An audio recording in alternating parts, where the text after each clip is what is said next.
This episode of All Things Transformers was recorded Monday, February 8th, 2021. You'll have to excuse us with how late we are in talking about this stuff.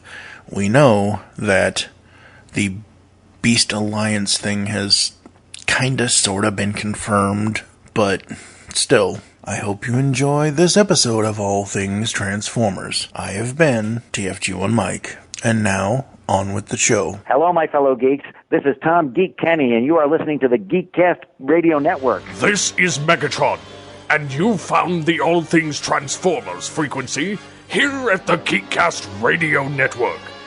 Join Steve and Mike as they unleash the beast in you and discuss all things Transformers. Excellent! Yes! Hello, and welcome to All Things Transformers. I'm your host, Steve Megatron, and joining me in this adventure into Transformers is TFG1 Mike. Hello, I am here. He is here, he is waiting. That's right. For what we don't know. I'm waiting for actual news about a Beast Wars movie. Oh, you mean not the, yeah. Okay, so you posted this on the All Things Transformers Facebook page, and then you mentioned it to me, and I'm like, rumor? Really? Rumor? Ah, they sigh. I want actual news, and this really flashes me back to 2010, 2011, when we were so fed up with Transformers, Dark of the Moon, or whatever movie was. I think it was Dark of the Moon at 2011. Yeah, whatever. Anyway, but like, oh, filming location is outside Steve's back door in Flint, where the robots can't drink the water or whatever. Like, you know what I mean? Like, that was a news item, was filming location. Here it is. Go stalk them. Oh, yeah. And I always wanted us to avoid that kind of stuff. Talking about that kind of stuff on this show, because it just okay, they're filming in Detroit. Great. Detroit is Motor City. They're filming in Los Angeles. Great. Los Angeles, everybody drives there. Nobody takes public transportation in Los Angeles. They're filming in Abu Dhabi or Dubai. Or, okay, great. Then that means they're going to be doing some sort of desert scene. Great. So, take it away. So anyways, there's this site called the Illuminati, which honestly, I swear it's another We Got This Covered. It has to be, and hence why I didn't even want to talk about this as soon as I saw the name of the website. So, and the fact that I think they're just trying to make themselves credible. Yeah. So they're reporting on something that Deadline had last November. Oh, Deadline had it in November of 2020. Okay. Yes. Okay. Well, it says Transformers Creed 2 director Stephen Caple Jr. is tapped to direct next installment in Paramount and Hasbro franchise. I remember reading this on Deadline, actually. Yes. I remember reading it too. However, it doesn't say which active project is in development. So, because obviously there's an animated Transformers prequel, and then there's a live action continuation of Bumblebee. Mm-hmm. So what they're trying transforms on the microphone. Yes. So what they're trying to say is that this is going to be another Transformers film. There has been nothing said about a Beast Wars officially, or Beast Alliance. Which is just pulled out of their rear. The graphics, I mean, they're using basically Times New Roman for Beast Alliance and then the original G1 logo. Hey, you leave Times New Roman alone, goddammit. Well, regardless of that, they're the only one. They're their own source, which tells me that they're BS. Exactly. Just like We Got This Covered. And because whenever you click on a link, it goes right back to theirs. Yep. So they give their poor rendition of what they think Beast Wars was, and then they say I'm so not nice. I know. So anyways, they're saying that our sources within the studio have also provided us with the context for the new science fiction adventure. Transformers Beast Alliance takes place in the Bumblebee timeline and will be set in the 1990s. The film will have the flavor of a heist film that will span from Brooklyn to South America. So okay, all right. You just farted on it, so that's your No. No. Hold on. Yeah, Okay. you farted on it. My immediate reaction to it was, oh, so it's Fast and the Furious with Transformers. I live my life a quarter mile at a time. Well, that's just prime. Because seriously, what that line basically says is the entirety of the Fast saga. I mean, they go to all various cities, and they're all in these muscle cars and other souped-up, tuner cars and things like that. In the seventh one, in Furious 7, they actually take a bunch of supercars and they drive them out of a high-rise in Dubai and have them crash into another high-rise in Dubai. So basically, you could have Optimus Prime standing right there, just kind of like, alley-oop? Like, yeah. As soon as I read that line, I'm like, oh, it's Fast and the Furious with Transformers. Great. See, and if somebody's only into Transformers and not Fast and the Furious, they wouldn't know that. And so they would think that it's legit news. Luckily, I'm into both, and I know this is not legit news. Yeah, even my cat said that's crap. She's going... down here. It's a crap. It's a crap, as Michael Wilson would say. It's a crap. Yep. So Cybertron.com does a very well rounded way of grounding this entire thing. It says, fact number 1, Stephen Caple Jr., Creed 2, is the director of the next Transformers movie, whatever it may be. Fact number 2, Joby Harold, also working on the Disney Plus initiative Obi-Wan Kenobi show, is handling script duties. Fact number 3, the movie is set for a release in 2022. This could easily change, but this is what they're saying at the moment. And everything else is a rumor and false till proven true. I do want to talk about this logo, though. I actually want you to make this logo the logo of the pod art for this podcast, only because I think they could improve on this, and I know you can improve on this as a graphic artist. No, I know, but what I'm saying is, looking at what this says, Transformers Beast Alliance. Okay, first of all, if you're going to do a Beast Wars, Beast Machines, anything, it needs to be a little bit more bestial.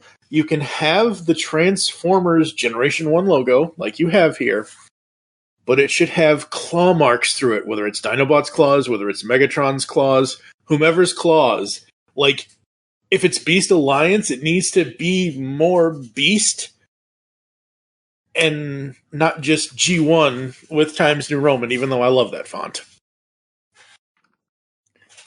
So yeah, please and thank you. Or maybe I should put my own version of it.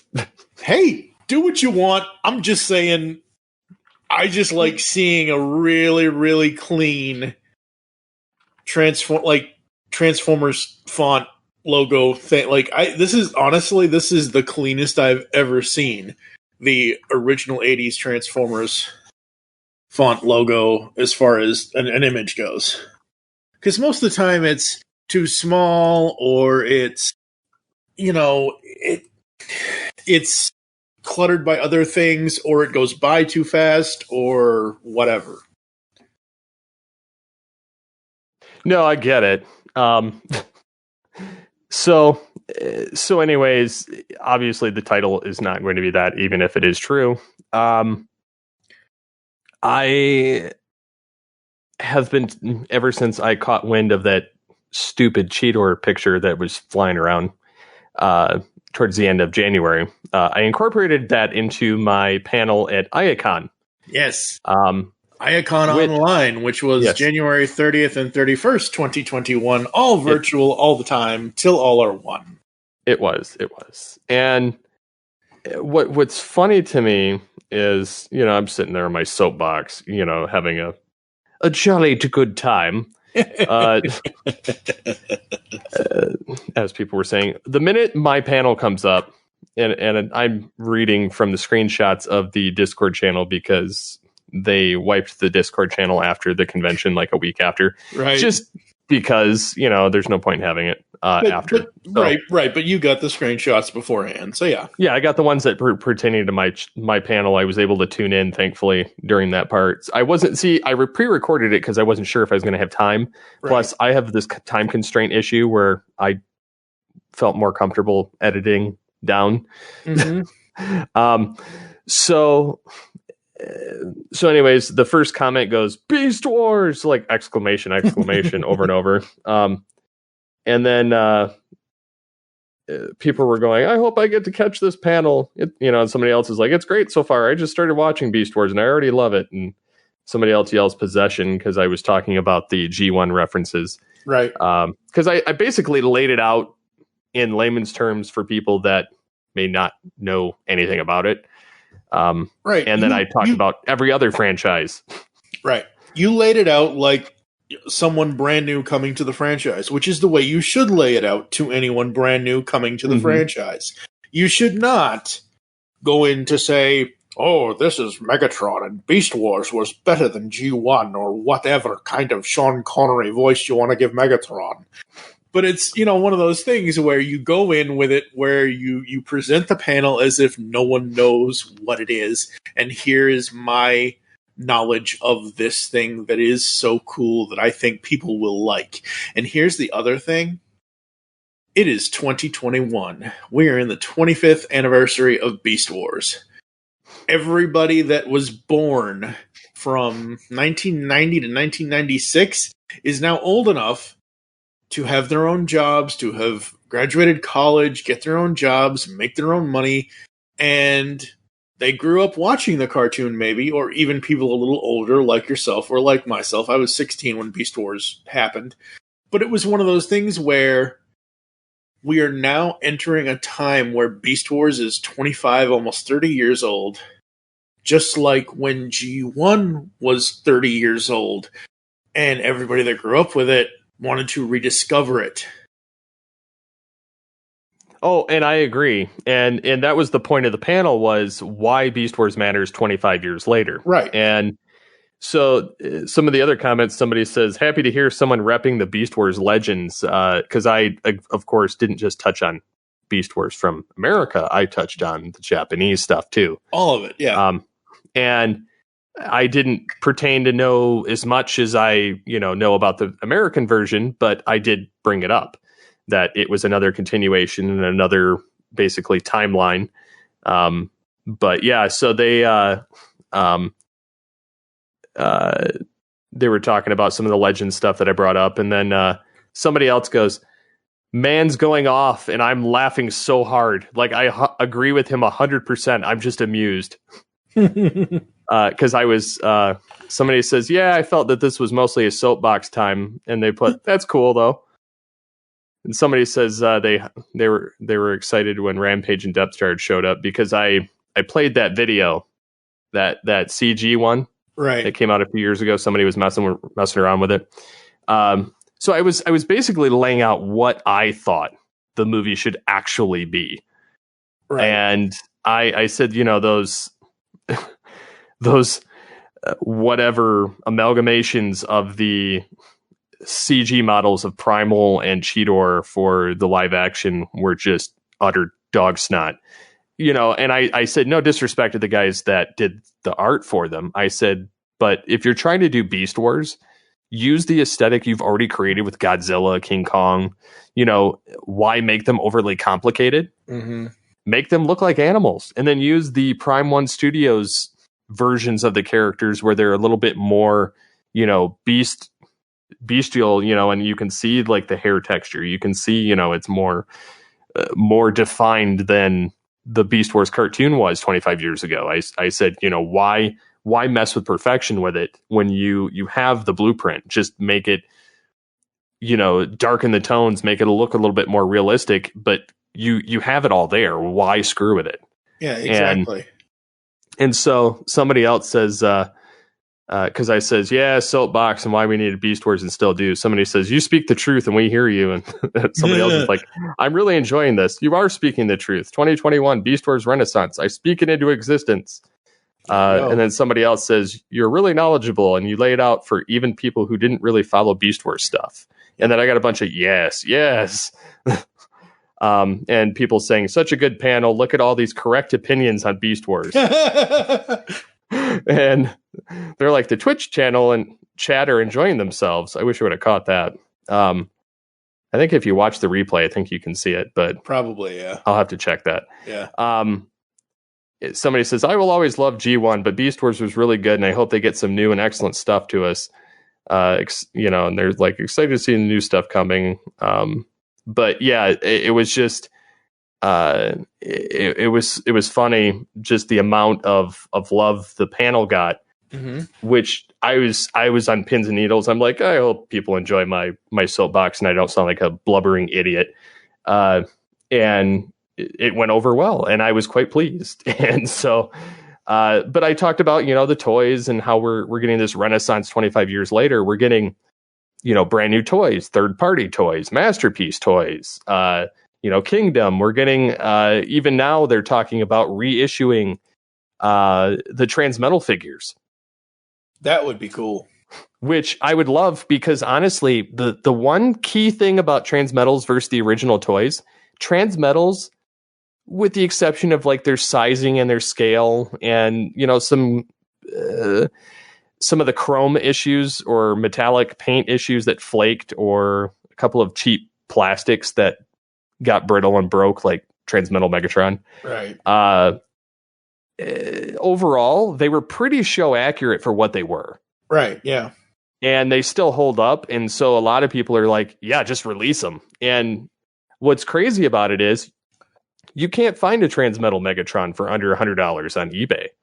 Oh, no. Because at all. So coveted. Yeah, it's so coveted because it was so good, because it was show accurate. It was because Hasbro was trying to do this thing where, okay, we have this show, we have these toys. The toys look like the show looks like the toys.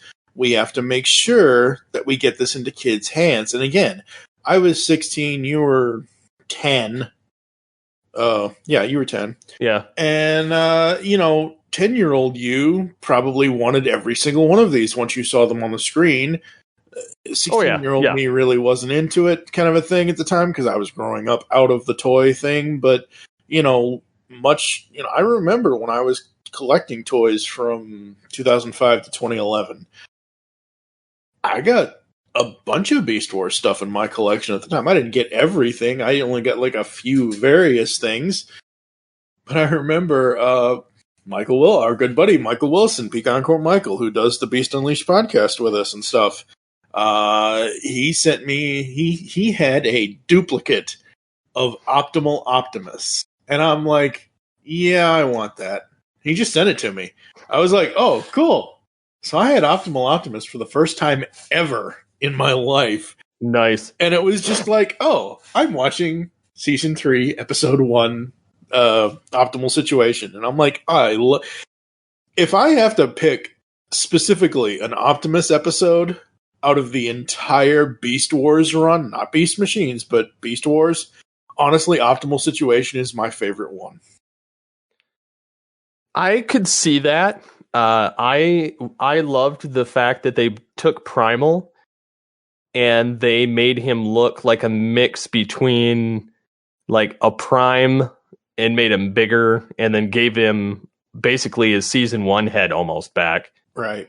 And made him more metallic again instead of just a beast. And yep. I loved that design to the point that when my parents were separated, I had 2 Optimal Optimuses, 2 Optimus Primal Transmetals, and 2 Transmetal Megatrons at both houses, like one at each house. And right. They're long gone now. Most of them either broke or I sold them years ago. Some of them as much as 3 years ago, and I'm kicking myself for it now. But especially because they're like worth double what I sold them for 3 years ago. Yep. Specifically the dragon. Yeah. Yeah. Well, and I sold some of them because they were not show accurate, and I had this feeling that within a couple years we were going to get show accurate stuff. Right.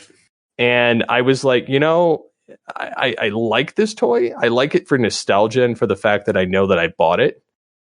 But I didn't love it for the fact that it was not show accurate. And that irritates the crap out of me when it comes to toys. Some of them I'm like, I'll do it anyway. Some of them because like, no matter what way you go about it, unless you buy Masterpiece Cheetor, they all suck. Not a one looks just like him. And so unless you're getting Transmetal, but the rest of them don't even resemble his season 1 look. Point in case, Netflix, the Kingdom Cheetor, it looks better than the Thrilling 30 version. Oh, wow. And the 10th anniversary version. Again, Hasbro but it still sucks by comparison. I would rather have the 96 one still. Oh, wow. Because they don't, a lot of the robot form I just find annoying. And they're even, it's to the point now because like Hasbro comes out with a Netflix version and whatever the trilogy name version is. Right. And the Netflix version, they doctor them up so that they look actually show accurate by color. Because if you have the Kingdom line Cheetor, he has light blue in spots and his yellow is more yellow than gold. And the eyes on the cat are orange. And if you wait for the Netflix version, which is coming around June, although some reports have been that he's appeared recently, he's got the dark blue like the show. He's got the dark, like he's got the goldish color from the show. He's got, the green eyes on the cat. So I mean, it's still not show accurate, but it's better. So I mean. Yeah, I am enjoying what they're doing with them anyway. Like Megatron, hands down, the Kingdom is as close to Masterpiece as you can get without spending the money. And same thing with Black Arachnia or Rad Trap's a kind of little bit here or there. I think the Thrilling 30 did them better, but again, I got rid of a lot of these kind of stupidly, but so again, looking on eBay, people are just price butchering everything of Beast Wars. If you can find them, they want an obscene amount of money for any of them. Even Terrorsaur, you would have paid $6 for back in the day. They're like anywhere from like 20 to 50. Tarantulas, you're talking anywhere like the Transmetal Tarantulas, mind you, anywhere from 45 missing a part or two through to like $400. Jesus. So, because I was like, man, I really like Tarantulas, the Transmetal. There was really nothing wrong with him. Like he's pretty spot on. But I mean, you can find primals, but he's missing either his gun or some of the other parts. Right. But again, for the price of the Masterpiece, or not the Masterpiece, but the Transmetal Optimus Primal, I can buy a third-party Transart Optimus Primal that's Masterpiece scale, lights up, and has changing faces. And the head poses. Like in Beast mode, the head actually moves. Oh, wow. Very cool. So like for an extra $40, you can get one that works. Yeah. So, yeah, I mean, it's kind of a weird time to be a Beast Wars collector.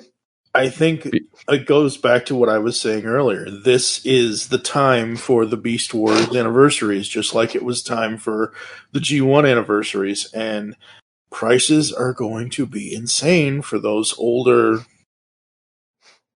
more vintage figures that people might still want. And I just want to see what Hasbro does now with the Beast line. I want to see how they're going to do show accurate to the old show accurate to the new show, whatever kind of thing. Like that's where my interest lies, is seeing what they do nowadays with the toy technology that they have. Because back then, toys were good, but like you just said, Kingdom Megatron almost beats or comes close to Masterpiece Megatron for 2/3 the price of what Masterpiece Megatron actually is, kind of thing. Oh, I know. And it's crazy too. Like it's, and he's not, I mean, he's a couple inches shorter, but he's still taller than Masterpiece Optimus Primal.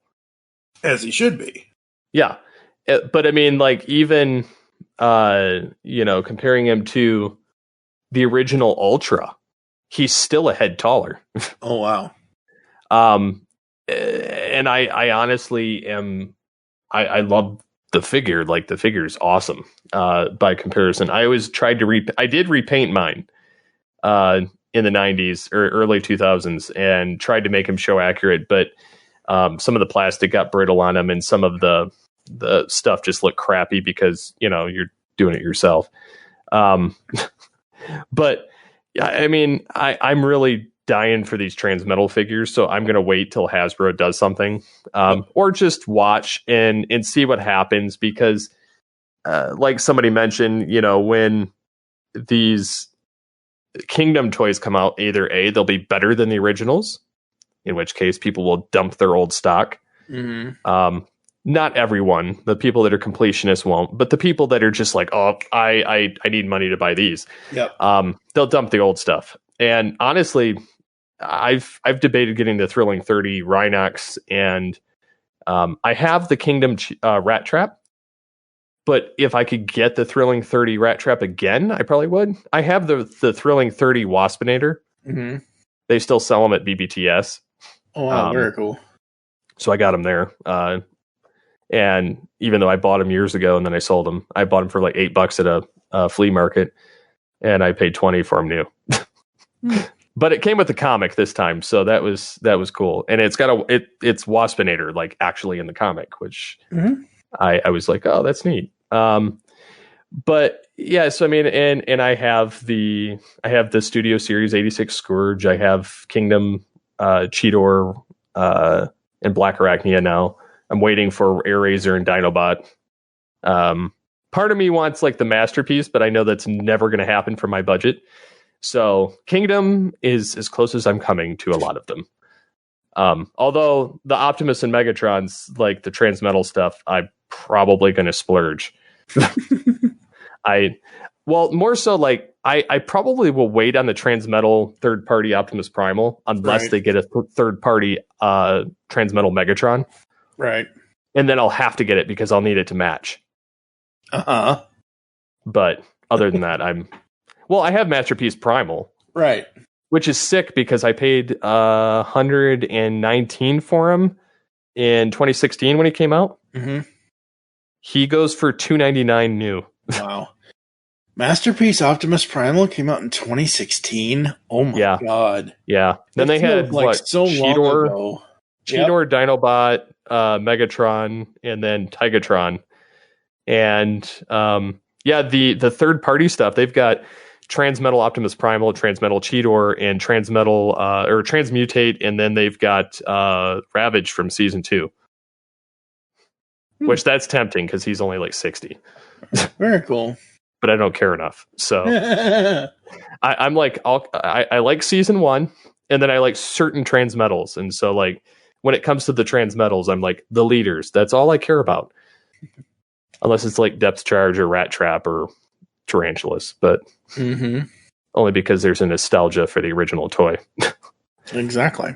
Well, and Rat Trap, to be fair, wasn't quite show accurate. His wheels didn't flip upside down and stuff. So yeah, anyways, I've gone off on a tangent, but the price butchering is just insane. Watching people destroy budgets over the original stuff. Yeah. And it's just so crazy. Like, that's why I try my best to stay off of eBay. I think the last eBay purchase I made was 2017, and before that it was like 2011. I try to avoid, if at all costs, if I can get something somewhere else, I will. Yeah, that's kind of my method. I've been watching TF Source and BBTS, and I'm kind of to that boat of if I can find it somewhere else, I'd prefer it. I don't particularly like eBay because you never know what you're getting. And yes, I've sold a bunch of crap on there before, but again, you don't know. And plus people are just scalping. Yep. All I can say is I'm very glad that the Transformers toy market has not hit Wish.com, because Wish.com is by far the ultimate worst, never know what you're going to get thing. There's so many, I've recently, and this has nothing to do with Transformers, sadly, it's a tangent, folks. I've been recently watching Mr. Who's the Boss on YouTube. His name is Aaron. He's the UK's leading tech phone reviewer person, and absolutely love the guy. I've watched so many of his videos recently, ever since Samsung announced the Galaxy S21 Ultra, and he's done a couple videos where somebody has sponsored his video and given him whatever to go on to Wish.com and buy a bunch of fake phones to see how close and how accurate they actually are to the real thing. And I'm so glad that the Transformers toy market has not devolved into Wish.com. Yeah, that's the one thing I got to say about the Transformers market is it's surprisingly held its value. Yeah. And I can't say that I'm disappointed by the toys, because they just, one, they hold together. Two, they're the original stuff. And then three, I honestly enjoy playing with them because they're Beast Wars. Right. And the kids think it's cool. They're like, oh, it's beasts. So, I don't know.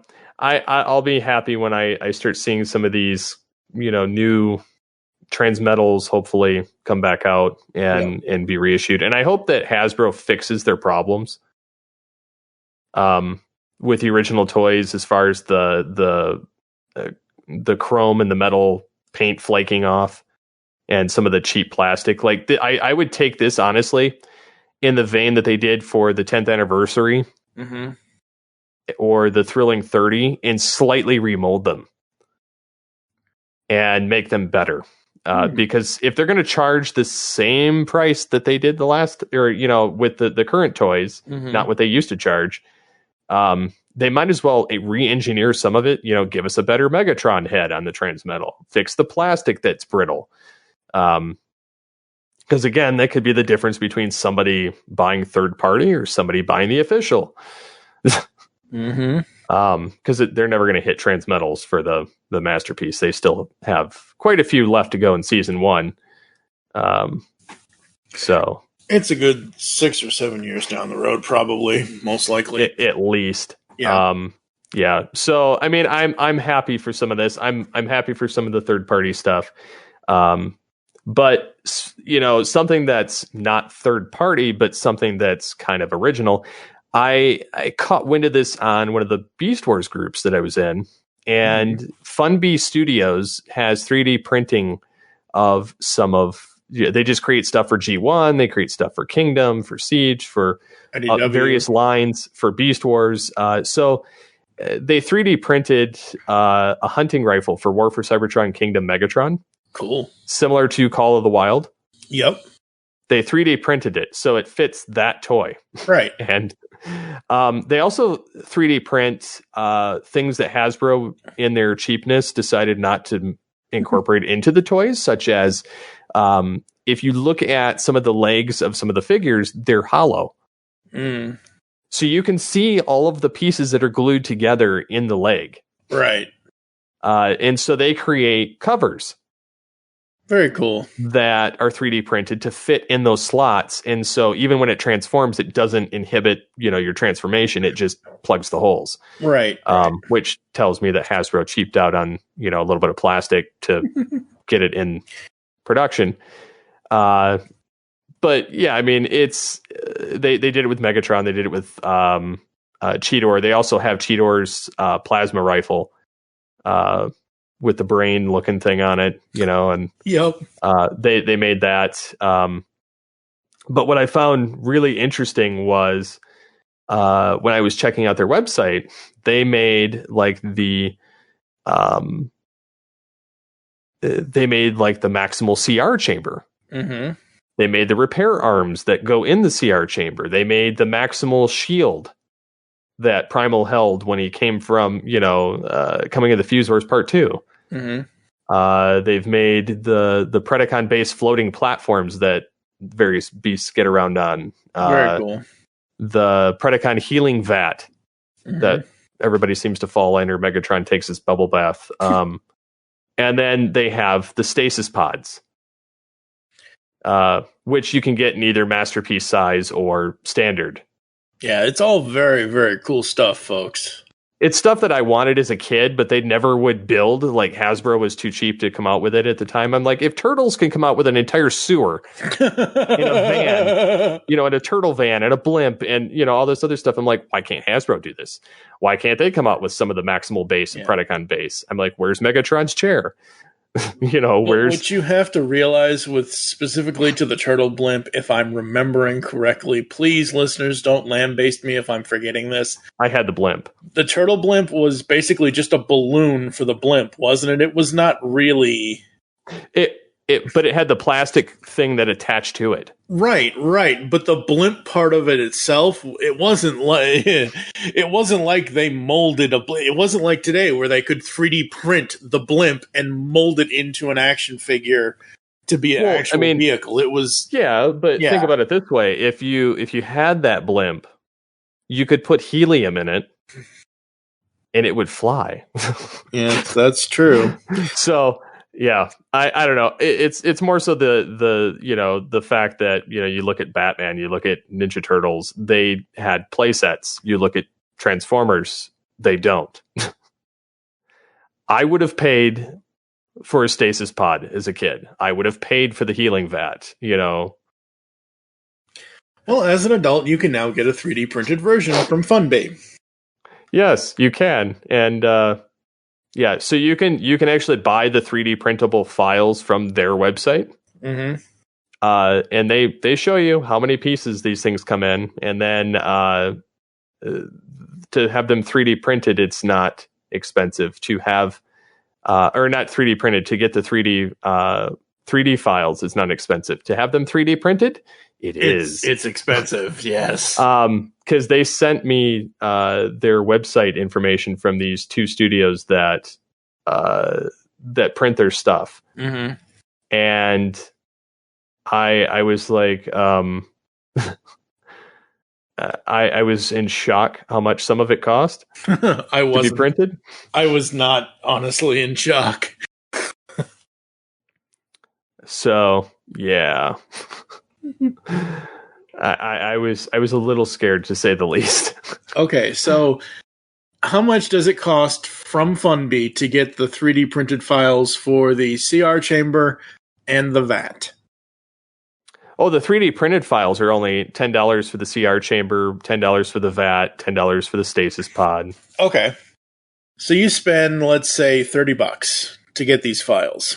Yes. I'm sure I can find somebody in the 3D printing universe to be able to 3D print these for you. I know one guy. I don't know what he would charge you for materials, but, I know how much they cost unpainted. It's astronomical, folks. Yeah, the stasis pod, just for the basic one, it's like $85 or $90 just for the to be 3D printed without paint. Okay, so it's $85 for the standard one, not the masterpiece. Okay, right. Standard stasis pod, Beast Wars, non-paint is $85. What is it with paint? I think it's 185 or 150 something. Well, there's a huge difference between 150 and 185. Well, I know. I am trying to find their website as is, but isn't it just funbee.com? Well, they don't directly print them. Oh, they send it. Okay, they have two different retailers that they deal with directly. Okay. and one of them in America doesn't have like all of them listed. The other one does, and they're in Australia, so they give a little bit more information. But I know that the Masterpiece Stasis Pod's like $265, like complete. Yeah, that's And I was like, you'd rather have the toys than the 3D printed materials currently. Yeah, currently. Like I would rather have the Megatrons and the the Transmetals and stuff like that. Yeah. Over having the equipment. But that's not to say that I don't like them, because I would rather get a stasis pod over the CR chamber or the tank. So that tells you what I'm thinking mentally on that, but right. I mean, like I said at the beginning when we started talking about this, it's very cool. It's very awesome. I think it's great that they offer it to people. It just has to fall in line with your finances to the point of you already have all the figures that you want, and you can now, save up or spend money on their items. That's the key thing here is, like I said a second ago, would you rather actually have the toys first or have this stuff first without any toys? You want to get the toys first, and then next year you can go to these people and say, hey, I have money for whichever one you want first. Yeah, it'd definitely be the stasis pod. I think I'd ditch the rest of them in lieu of that, but that'd be cool though. Yeah, stasis pod, maybe the maximal shield. Yeah. Because that's at least the shield can't be more than 30.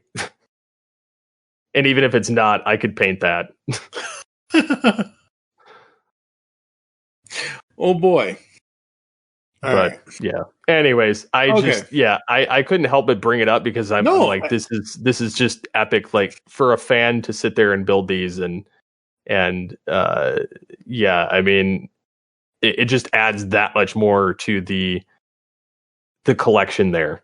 Absolutely, it does, and it is so very cool. No, it's a part of Transformers that I'm sure, just like you found it, I'm sure other people have already found it and talked about it, kind of thing. But we haven't had a chance to talk about it on this podcast yet, and it's not like it's not cool. It's not like it's fake news. It's not like it's a website that's trying to scam you out of $265 for a piece of paper. Oh no.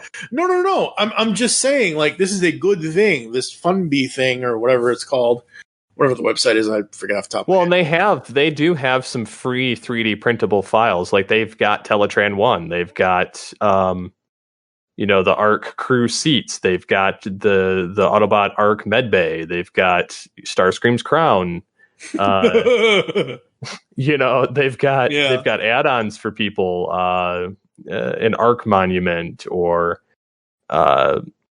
the Cybertronian Soundwave lamp, the ARM communicator for Soundwave, very cool. The horn blasters, the Metroplex's transforming cogs. So I mean, they've got all kinds of stuff.